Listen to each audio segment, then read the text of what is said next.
Pirataria é crime. Essa frase você com certeza já escutou, seja dos seus pais, dos seus amigos, da televisão ou na própria lei. A lei número 10.695 diz o seguinte: é crime violar os direitos de autor e os que lhes são conexos, com pena de detenção de 3 meses a 1 ano ou multa. Isso tirando os diversos agravantes e atenuantes que estão inclusos nesse texto judicial. No máximo, você pode ir preso por 4 anos e ainda tem que pagar uma multa se você distribuir, vender ou reproduzir uma obra sem autorização do suposto dono. E sinceramente, a pirataria está cada vez mais acessível e, como sempre, está na boca do povo. Das TV Boxes à fast fashion da Shein, produtos falsificados ou distribuídos de maneira ilegal são fáceis de encontrar, baratos e extremamente convenientes. Mas falando especificamente sobre a pirataria digital, o caminho para chegar nessa era de conveniência não foi nada fácil. A pirataria digital começa basicamente ao mesmo tempo que o uso dos computadores se torna mais difuso. Nos anos 80 já não era a coisa mais excêntrica do mundo ter um em casa. Os microcomputadores, como eram chamados na época, já eram vendidos aos milhões.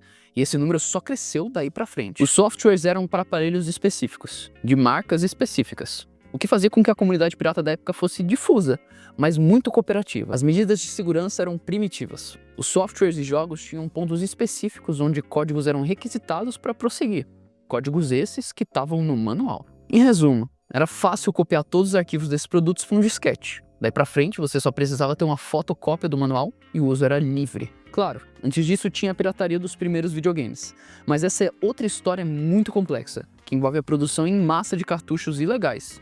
Porque, para quem não sabe, os cartuchos onde residem os jogos são o próprio software e hardware. Com a chegada da internet, a pirataria que acontecia de mão em mão se tornou verdadeiramente virtual. Protocolos de transferência de dados se aprimoraram ao ponto de você conseguir baixar músicas, vídeos e filmes gratuitamente. Tudo sem nem falar com outro ser humano. Um grande símbolo dessa revolução na pirataria foi o Napster, um aplicativo que permitia a transmissão de arquivos pelo protocolo peer-to-peer. Protocolo esse que funcionava basicamente criando uma linha virtual, que conectava o computador de uma pessoa que tinha feito o upload do arquivo, com o servidor central do Napster, e por fim ao computador da pessoa que queria fazer o download daquele arquivo. O serviço oferecido pelo Napster acabou sendo comprometido por diversas batalhas judiciais que o aplicativo teve que travar. A principal foi contra a banda Metallica, que foi o primeiro caso de um processo por direitos autorais contra um software peer-to-peer. Esse e outros embrólios na justiça fizeram com que o Napster tivesse que adicionar diversos filtros nos seus serviços, além de apagar milhares de contas que faziam upload de músicas,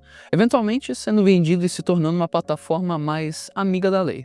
Mas quando um cai, quando se trata de pirataria, outros 10 levantam. A evolução dos softwares de compartilhamento de arquivo foi rápida e imensa. O protocolo mais famoso e difuso atualmente é o BitTorrent, que auxilia as empresas que hospedam esses serviços a se manterem nebulosas em relação à lei. Ele funciona pulando a necessidade de um servidor central que conecte o que eles chamam de leechers com os seeders. Traduzindo, fica mais ou menos os sanguessugas e os semeadores, quem tem o arquivo e quem baixa o arquivo. Além disso, o BitTorrent permite que se tenha dezenas de seeders ao mesmo tempo, o que significa que o arquivo pode ficar em diversos computadores, que vão mandar juntos e aumentar a velocidade de download. Descentralizado, mais rápido e ainda mais fácil, onde um cai, outros 10 se levantam. A gente pode citar outros acontecimentos relevantes na história da pirataria digital, como o nascimento do The Pirate Bay, um dos maiores e mais antigos sites de torrent do mundo, que tem dezenas de polêmicas atreladas ao seu nome. Ou quando finalmente burlaram as medidas de proteção dos DVDs. Fato realizado por um menino de 15 anos que revolucionou a cópia e o comércio de programas e jogos. Mas eu acho que vale a pena entrar na atualidade da pirataria digital. E para isso eu trouxe o meu amigo Lucas, ou mais conhecido por aí como Luke Demon, para me ajudar a entender melhor sobre esse cenário e as mudanças que aconteceram com o tempo. Com o passar dos anos, as tecnologias para piratear se tornaram cada vez mais sofisticadas. Os mercados informais como camelódromos e feiras livres estavam cheios de jogos de PlayStation, Wii, Xbox e os mais diversos softwares que você poderia precisar. Existe até um meme na internet sobre o quão fácil é desbloquear um 3DS. Em comparação, o Nintendo Switch, console mais novo da Nintendo, tem menos chances de ser hackeado, porque os engenheiros aperfeiçoaram a composição do console e instalaram placas anti-desbloqueio. Antigamente, o consumo da pirataria era resumido em caminhar até uma feira cheia de produtos paralelos, comprar várias coisas por um preço baratíssimo e chegar em casa assistindo ou jogando algo novo. Hoje, qualquer um com acesso à internet e um aparelho eletrônico na mão consegue navegar e consumir diversos tipos de mídia facilmente. Existem contas no Twitter que compartilham links do Google Drive contendo bibliotecas de filmes. Antigamente, a internet era novidade. As pessoas não tinham tantas informações sobre programação, como aumentar a segurança de seus dispositivos e ainda por cima, existiam e continuam existindo diversos hackers que acham fragilidades nos sistemas operacionais dos computadores. Hoje, com tanta informação que circula sobre vírus na internet, como dizem os cronicamente online,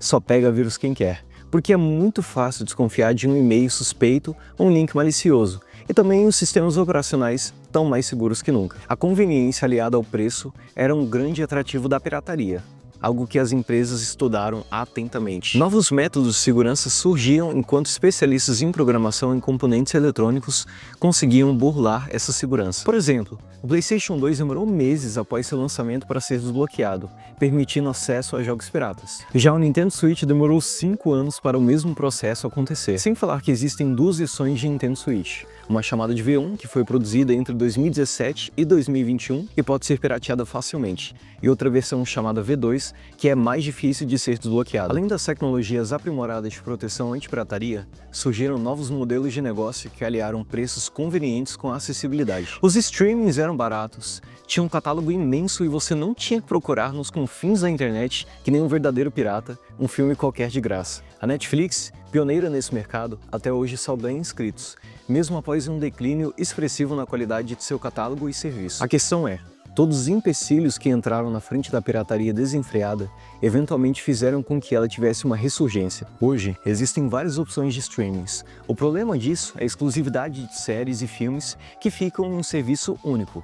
O resultado disso, uma febre que surgiu de plataformas piratas que foi apelidada de Gato Net. Pagos ou não, eles contêm diversas mídias. Os preços dos jogos aumentaram também, e muito. Anuncia-se que a maioria das plataformas vai ter jogos a preços recorde, R$ 400, R$ 500, até mais para edições supostamente especiais. Tudo começando nessa e na próxima geração de consoles. Calculando, se você quiser comprar um joguinho, lá se vai mais que um terço de um salário mínimo. Já os streamings se diversificaram e separaram um tanto que já não é nem mais conveniente e muito menos econômico depender deles. A gente pode usar uma ferramenta da Núcleo Jornalismo para ver quanto gastaríamos se assinássemos os principais serviços de streaming. Primeiro, vamos ver com as assinaturas mais baratas de cada um, com algumas que fazem você até ver anúncios e assistir a séries em qualidade baixíssima. Total, R$ 265. Já testando com as assinaturas mais caras, focando em quem tem uma família e precisa de mais telas e mais logins, fica um total de R$ 545. Então, dependendo do que você gosta de fazer no seu tempo livre, você vai gastar caro. Vamos dizer que você gosta de comprar um jogo por mês, R$ 500. Que você tem uma família que gosta de assistir filmes diferentes quando podem, além de escutar música sem anúncios e quando tiver, ver o jogo do seu time de futebol. Aí são mais R$ 500. Para ter entretenimento pleno, sem pirataria alguma, você gasta R$ 1.000 por mês. Todas essas situações, dentre diversas empresas grandes, fizeram a pirataria ressurgir com o passar do tempo, com ainda mais força e busca da população que não quer gastar tanto com algo que pode ter por um preço bem mais acessível. As comunidades virtuais que tratam no assunto se tornaram mais públicas, com uma das maiores sendo o subreddit r/piracy, com mais de 2 milhões de membros, que ativamente auxiliam outras pessoas a burlar os mais diversos problemas. Analisando as perdas econômicas causadas pela pirataria no Brasil, dá para notar que o mercado é crescente. Desde 2014, a quantidade de dinheiro que não passou pelos meios legais quadruplicou, com 460 bilhões de reais indo para esse ramo fora da lei. Esse número, claro, não conta só a pirataria digital, mas todos os meios que trabalham com produtos falsificados, desde roupas, maquiagem até defensivos agrícolas. Produtos que começam a se tornar menos moralmente nebulosos e que podem afetar até a saúde das pessoas diretamente. Falando em moralidade, a pirataria virtual levanta muitas questões sobre o que realmente é considerado certo e errado dentro da internet. Não se trata só do entretenimento e o cara pequeno contra as grandes empresas. Se trata também de acesso à informação, capacidade de estudar, de comercializar e roubar o lucro de artistas e estudiosos individuais que necessitam de vender seus conteúdos para sobreviver. Não é tão preto no branco quanto simplesmente dizer que tudo é pirateável ou que nada é pirateável. Então eu e o Lucas fomos atrás de saber a opinião de quem surfa na web, sobre os limites que eles põem sobre si mesmos, quando vão para essa área nebulosa da rede. Cara, quando eu tinha mais ou menos 10 anos, minha tia voltou dos Estados Unidos com o PlayStation 2 e foi ali que eu fiz a festa, né? Foi o boom aqui no Brasil de PlayStation 2, jogo pirata. Minha mãe voltava, um jogo de R$ 2 depois do trabalho dela. Por exemplo, no outro ramo que é artístico, No começo eu sempre usei programas craqueados. Então tem muita exposição na internet de como você piratear as coisas também. Então por isso que muita gente acaba criando esse costume de piratear as coisas. E eu mesmo só fui mudar esse comportamento quando eu consegui começar a trabalhar com arte. Eu consegui ter minha própria renda. E aí eu comecei a comprar alguns programas que eu uso. Na minha opinião, às vezes não vale a pena em certas regiões. Os preços não são regionalizados. Então, a distribuição desse meio de cultura fica difícil, né? Às vezes é complicado você comprar um jogo, o jogo é, R$350. Às vezes tem filme que nem é liberado na sua região. Tem filme na Netflix que é fechado para a região do Brasil, né, na América do Sul. Eu tô aqui nos Estados Unidos e tô tendo que usar uma VPN na Netflix para eu poder assistir alguns filmes que não tem aí. Por mim, quando o programa consegue fazer uma versão acessível, localizada para os países, eu acho que isso ajuda a pessoa a incentivar a não craquear. Porque eu não duvido que existam pessoas que tentam craquear até o antivírus. O jogo Hades, eu baixei ele pirata primeiro para ver se eu iria gostar do jogo, porque as gameplays que eu tava assistindo não foram suficientes para eu determinar isso, para ser sincero. E quando eu joguei, falei, esse é um jogo muito bom. E como é um estúdio indie, isso também me ajudou a comprar o jogo. Porque eu acho que no final, ninguém gosta de piratear. Tipo, a pessoa acaba pirateando porque é a opção que a pessoa acaba tendo de ter acesso àquilo. Quando a pessoa acaba pirateando uma coisa, mesmo sabendo que é errada, às vezes a gente tem que separar, às vezes, o intuito da pessoa e às vezes a condição da pessoa. Nada na vida é tão simples pra gente resumir num sim ou não. A pirataria virtual não é só um apelido para uma infração legal. A pirataria é crime. A pirataria é cultura. A pirataria é roubo. A pirataria é uma porta de entrada. A pirataria é um objeto extremamente complexo da cultura cibernética, que ultrapassa as fronteiras junto do fluxo de informações. Mas quebra uma barreira a mais que parte da internet não quebra. A barreira da lei e da moralidade. Mas ela se encontra num espaço liminar desses aspectos, o que faz com que cada pessoa tenha que tomar suas decisões sobre o que é certo e errado nos mares digitais.